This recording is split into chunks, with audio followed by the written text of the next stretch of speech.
Hello दोस्तों, आप सभी कैसे हैं? आई होप आप सभी अच्छे होंगे। दोस्तों आज हिंदी व्याकरण में हम समझते हैं संबंध बोधक अव्यय किसे कहते हैं। दोस्तों ठीक है, हमने अविकारी शब्द में क्रिया विशेषण को कंप्लीट कर लिया, उसके चारों भेदों को कंप्लीट कर लिया। अब हम समझते हैं दोस्तों संबंध बोधक अव्यय किसे कहते हैं। चलिए दोस्तों, हम सबसे पहले संबंध बोधक अव्यय की परिभाषा जान लेते हैं। ठीक है दोस्तों, तो क्या होती है परिभाषा? जो अव्यय किसी संज्ञा के बाद आकर उस संज्ञा का संबंध वाक्य के दूसरे शब्द से दिखाते हैं उन्हें संबंध बोधक अव्यय कहते हैं। ठीक है दोस्तों, क्या कहते हैं? जो अव्यय किसी संज्ञा के बाद आकर उस संज्ञा का संबंध वाक्य के किसी दूसरे शब्द से दिखाते हैं उन्हें संबंध बोधक अव्यय कहते हैं। ठीक है दोस्तों, एग्जाम्पल से समझते हैं, परिभाषा से नहीं समझ में आया होगा दोस्तों। मतलब किसी संज्ञा शब्द का दूसरे शब्द के साथ अगर संबंध दिखाते हैं उन्हें ही क्या कहते हैं दोस्तों? संबंध बोधक अव्यय कहते हैं। ठीक है दोस्तों, वह दिन भर काम करता है। दोस्तों अगर इसमें हम भर हटा देंगे तो कोई संबंध नहीं पता चलेगा। ठीक है, वह दिन काम करता नहीं पता चला, लेकिन उसमें भर लगाने से क्या पता चल गया? वह दिन भर काम करता है। दोस्तों तो इसमें भर से पता चल रहा है कि कौन सा अव्यय है? ये संबंध बोधक अव्यय है, क्योंकि भर जो है ये दिन क्या हुई? संज्ञा हुई, और भर क्या हुआ? संबंध बोधक अव्यय हुआ। ठीक है, ये आपस में क्या संज्ञा को किसी दूसरे शब्द से जोड़कर उसमें संबंध दिखा रहा है। ठीक है दोस्तों, जैसे दूसरा एग्जांपल से समझते हैं, मैं विद्यालय तक गया। मैं विद्यालय गया, लेकिन अब एक ही सेंटेंस बन गया, दूसरे शब्द से बनाने के लिए इसमें तक लगा दिए गए। ठीक है, वह मैं विद्यालय तक गया था।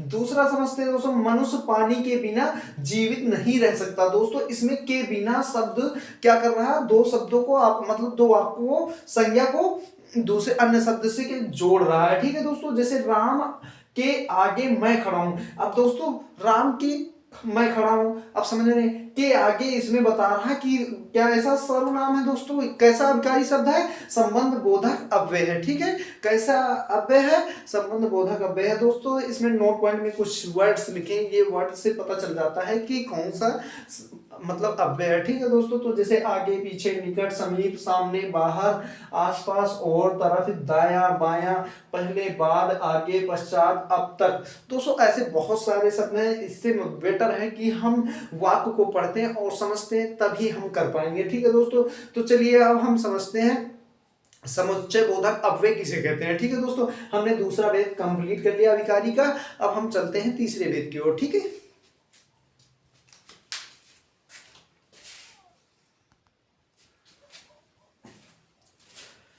चलिए दोस्तों अब हम समझते हैं समुच्चय बोधक अव्यय किसे कहते हैं। ठीक है दोस्तों, दो वाक्यों को परस्पर जोड़ने वाले शब्दों को समुच्चय बोधक अव्यय कहते हैं। ठीक है दोस्तों, दो वाक्यों को परस्पर जोड़ने वाले शब्दों को समुच्चय बोधक अव्यय कहते हैं। ठीक है दोस्तों, एग्जाम्पल से समझते हैं, जैसे सूरज निकला और पक्षी बोलने लगे। दोस्तों इसमें दो वाक्यों को कौन जोड़ रहा है? और जोड़ रहा है। राहुल पढ़ने में तो तेज है परंतु शरीर से कमजोर है। राहुल पढ़ने में तो तेज है परंतु शरीर से क्या है? कमजोर। तो इसमें जो दोस्तों परंतु शब्द है ये वाक्यों को जोड़ रहा है। ठीक है दोस्तों, उसमें क्या होता था संबंध बोधक अव्यय में कि उसमें संज्ञा को दूसरे शब्द के साथ संबंध बताना होता था। इसमें दो वाक्यों को जोड़ने वाले शब्दों को समुच्चय बोधक अव्यय कहते हैं। ठीक है दोस्तों, वाक्य का मतलब थोड़ा बड़े होते हैं। ठीक है दोस्तों, तो समझ में आ गया होगा। देखो जैसे कि राहुल पढ़ने में तो तेज है परंतु शरीर से कमजोर है। ठीक है दोस्तों, तो इसमें परंतु शब्द जोड़ा गया है। ठीक है,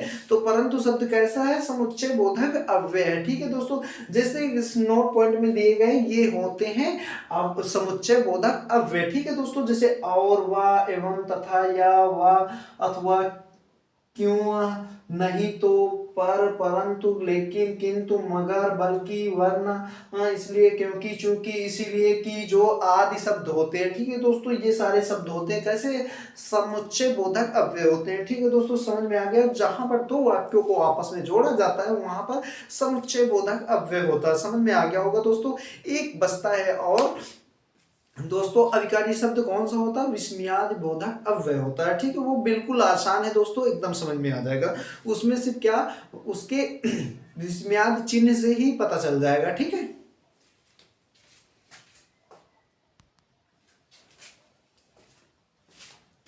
चलिए दोस्तों, अब हम समझते हैं विस्मयात बोधक अव्यय किसे कहते हैं। दोस्तों बिल्कुल आसान है दोस्तों।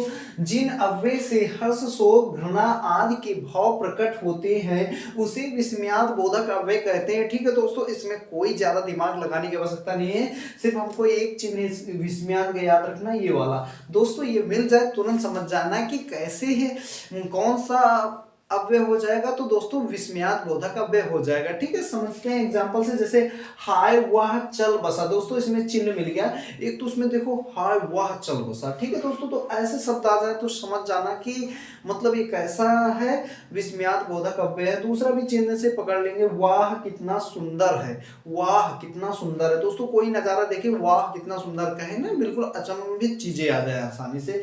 तो वैसे भी चिन्ह ज्यादा दिमाग लगाने की जरूरत नहीं, विस्मयात का चिन्ह मिल जाए वैसे ही पकड़ लेना, ये विस्मयात बोधक अव्यय है दोस्तों।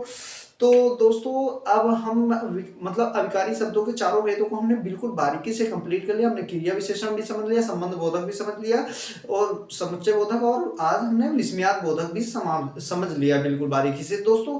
अब हम किसी नेक्स्ट टाइप पर लाएंगे वीडियो बहुत अच्छी। अगर वीडियो आप लोगों को अच्छा लगता है दोस्तों तो लाइक कीजिए, सब्सक्राइब कीजिए और अपने दोस्तों के साथ ज्यादा से ज्यादा शेयर कीजिए दोस्तों। हम मिलते हैं नेक्स्ट वीडियो के साथ, जब तक के लिए धन्यवाद दोस्तों। जय हिंद दोस्तों।